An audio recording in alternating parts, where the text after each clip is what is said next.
It's Mystery Mini Moment Mania, when your host, Mr. E. Mini, coming to you live from the Hobbit Hole basement in the Pop Culture Palace. Hi everybody, it's Crazy H, alter ego Mr. Mini. It's been a while since our last talk, but life's just kind of hit me lately. I've had a lot of big changes going on, and this channel hasn't really been at the top of the priority. My mystery mini collecting, among other things, as you see behind me. But, it's kind of for all those of you who don't know, it's kind of like my little side project that I do in addition to Mortal Ring Wars with my dad, Brett the Tank. And I do it, just because, these things I collect, these minis, don't get much recognition in the collecting world, which I think is a heinous crime, because these things are amazing. And it's just like my little spin-off, if you will. Last video, I talked about my very first one, my 1 in 72 R1 that I received as a gift, and the 1 in 12 Hermione from the, I'll call it the Order of the Phoenix Wave from Harry Potter, or the middle chapters, I guess you could say. And I talked about stories, related to doing, and I talked about what I like about the characters. So I'm going to be continuing that today, and I just felt like I should do another video because I'm kind of got a bit of free time on my hands. So with that said, we can just jump right into it. So, two minis I picked today to do my video on. Both revolve around two very large series that have just kind of came to a close of late, or, this portion of them has come to a close. Those two series being Game of Thrones and Avengers Endgame. So, we'll do the Game of Thrones one first, and I have my favorite character here. I bet you all can't guess who it is. I mean, it's everybody's favorite character as far as I tell, but we have the man, the imp himself, Tyrion Lannister, in his Season 8 garb from when he was Hand of the King to Daenerys. I'm personally not very crazy about this costume.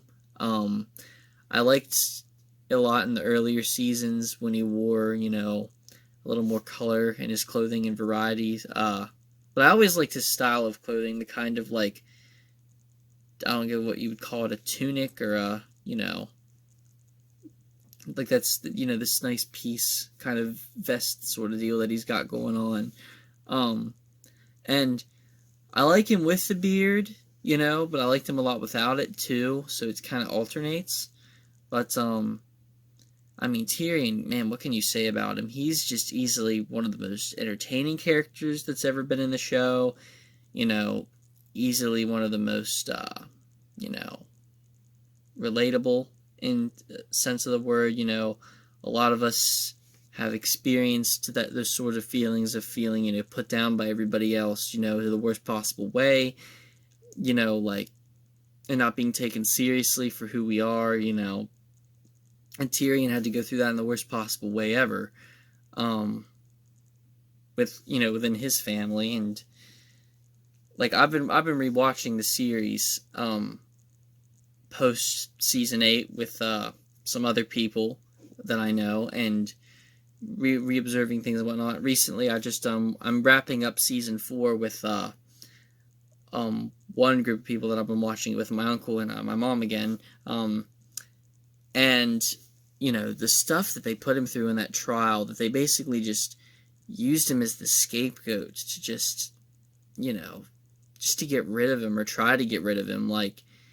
It's just horrible, But the one thing I love about him is that, amidst all of the crap that he goes through, Tyrion still somehow manages to find fun in the situation, make fun of it somehow, make a smart comment or whatever, and, it was also cool seeing him, my favorite seeing him personally was in Season 2 when he was Hand of the King to Joffrey, because I love seeing him just get to boss around people a lot, and, just kind of, living like a king almost. And like when he marches into King's Landing in his battle armor with Bronn and all the Hill tribesmen, it's just such a cool scene, you know. It's just like, you know, he's the new guy and he's gonna take control. He's clearly like in this story. I mean, I consider him the main character. I mean, yeah, him and Jon and Daenerys are considered the main three, but he's had the most interaction with the most characters. So I consider him the main guy. And it's very cool seeing him, you know, be this guy that's caught in the middle of all this, you know, and he gets just kind of shipped from one place to the next throughout the entire series, you know, and it's nice to see him, you know, interact in different environments. And I mean, I suppose I could talk a little bit about, you know, in the later seasons, you know, there's clearly, you know, been a decline in quality in some ways, you know, that people have been very vocal about recently with season 8, that it wasn't cut out as to what they wanted it to be, which I totally understand as a fan. I mean, it kind of goes back to what Shuri said in Black Panther. Just because something works doesn't mean that it can't be improved. And I feel like that is what the show rushed, you know, because it was rushed, that's what it suffered from, was the fact that they wanted to do it just to get it done. So they basically just, you know, tried to tie everything up in as messy of a bow as they could so that they could move on by that point. You know, even though people clearly wanted more. You know, I mean, you could be on here forever talking about what they should have done differently, or, you know, how the writing had declined somewhat, you know, without the books to go off of, you know, and I'm saying you know a lot, I'm sorry about that. But it's just collecting the thoughts, you know. But I think, like with Tyrion, the disappointment with him was, like, in later seasons, he was still himself, but he seemed to kind of lose his mojo a bit. I mean, maybe it was because in King's Landing, he was much more in his element than he was when he was with Daenerys and, you know, all of her followers and people.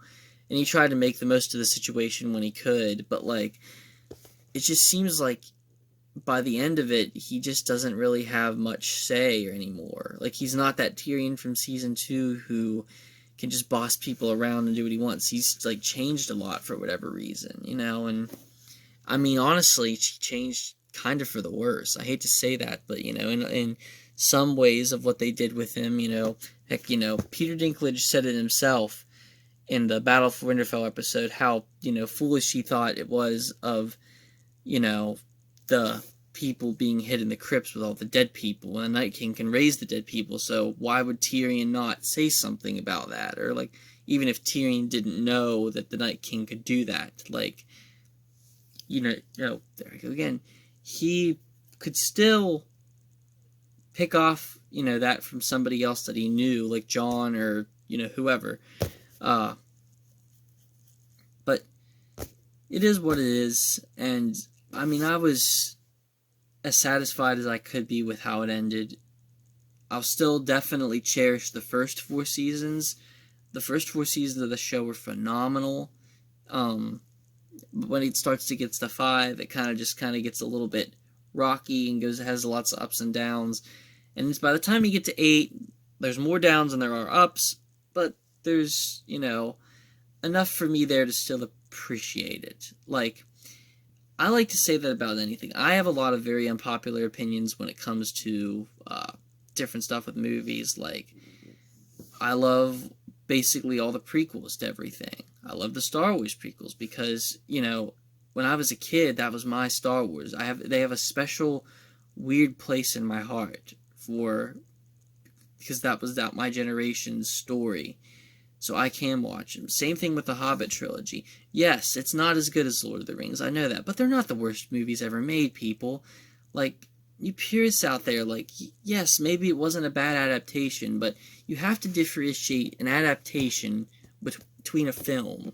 Like, just, like, because, think about it. I'm willing to bet that if The Hobbit wasn't based off of a book, like, the Hobbit trilogy wasn't based off of the book, it would probably be much better accepted. But because of the fact that it's based off a book, and they change so much from that book, it's very, frowned upon in the Tolkien fan community. But me personally, I can appreciate the movies for the movies, the books for the books, even if some of the things they did in the movies were kind of but, and I'll always love Lord of the Rings more, but I can still like it for what it is, and the same goes true for me personally for Game of Thrones. In terms of the mini itself, the Season 8 wave kind of suffers from the same wave issue that Marvel ones have, in that there are too many 1 and 6s, that it's very easy to get stuck with duplicates. I had my fair share in the Avengers Endgame wave, who the next one's from, but it's a good story, so that's why I'm saving him for last.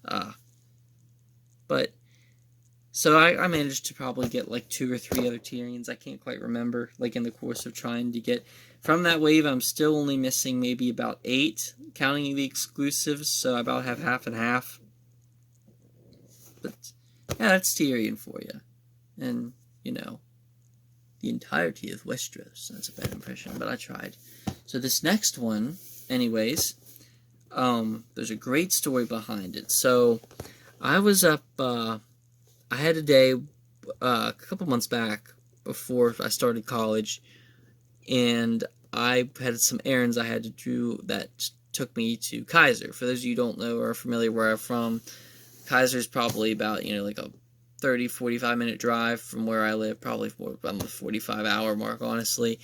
Yeah, probably 45 minutes now that I'm thinking about it. I've lived here and I don't even know for some whatever reason, but it's in West Virginia and I'm in Maryland right now, so it's about that distance. So anyways, there's a Walmart up in that Kaiser that I decided to go to just to look around and see if I could find anything. And that day I found, he's over there. I have a Black Series Dryden Voss.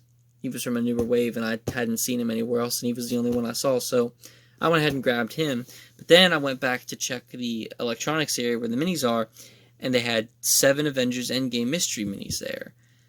And I knew that Walmart had exclusives, and I'd already gotten the 1 in 24 Black Widow using the scale method, but I didn't have the scale with me whenever I did this, so I couldn't really use it. So I proceeded. I was like, you know what? I haven't bought anything else in a while. I was like, screw it. I'm gonna take the chance and see what I get, because the Walmart exclusives still had the Hulk exclusive in the Quantum Suit, which, for those of you who don't know who's looking for him out there, if you're, not wanting to just buy him offline or whatever and just try playing the game as it were, the best technique I've heard to do with that is, if you get a full case of them, the Walmart exclusive Avengers Endgame minis, and you weigh them, there's usually 3 heavy ones, being Thanos, who's the heaviest, and 2 1 in 6 Hulks.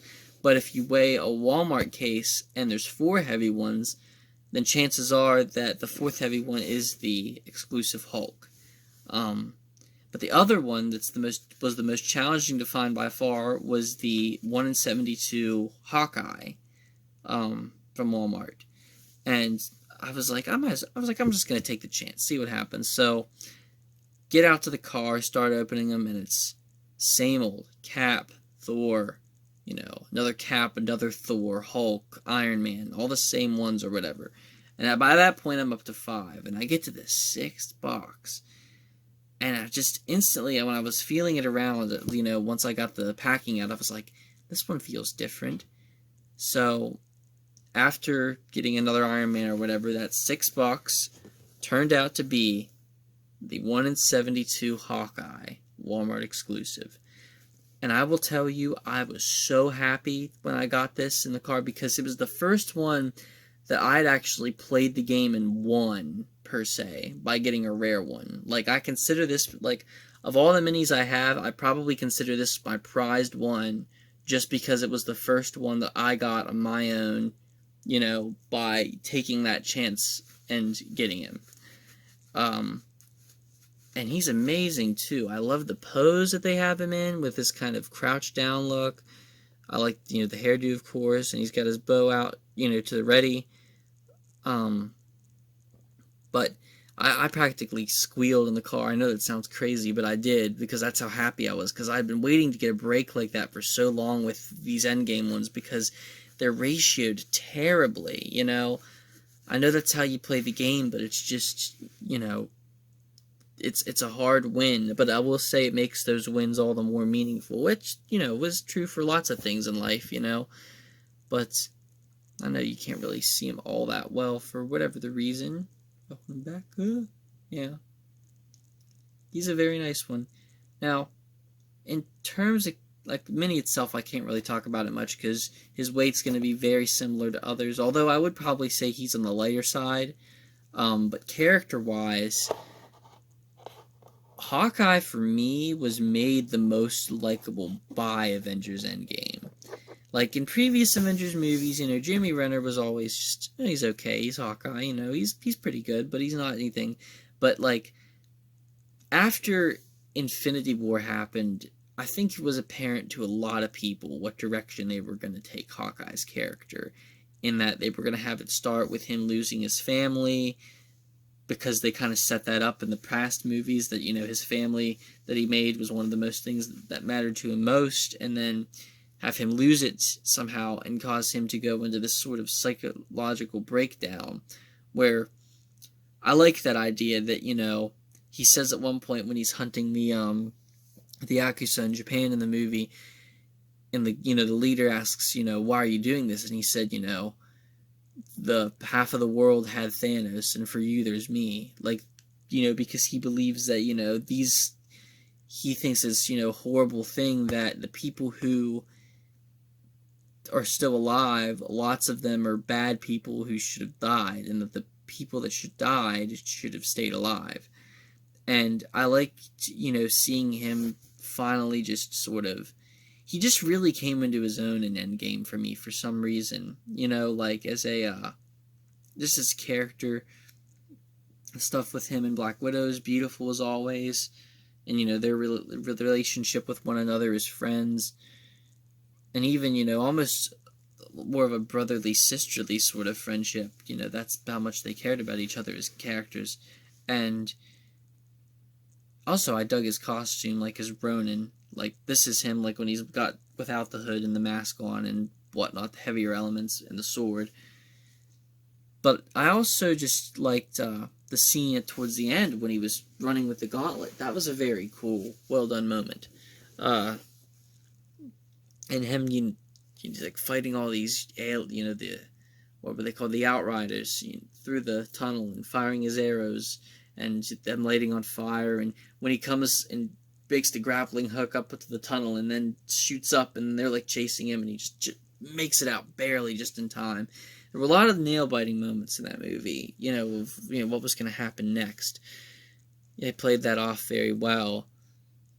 And it's also just an interesting observation that, in a way, he came full circle, but it was almost funny that, he ended up relatively the same.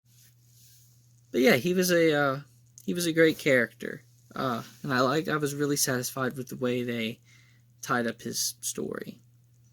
So, that would conclude our second mini moment, Mania, with my alias, Mr. E. Mini.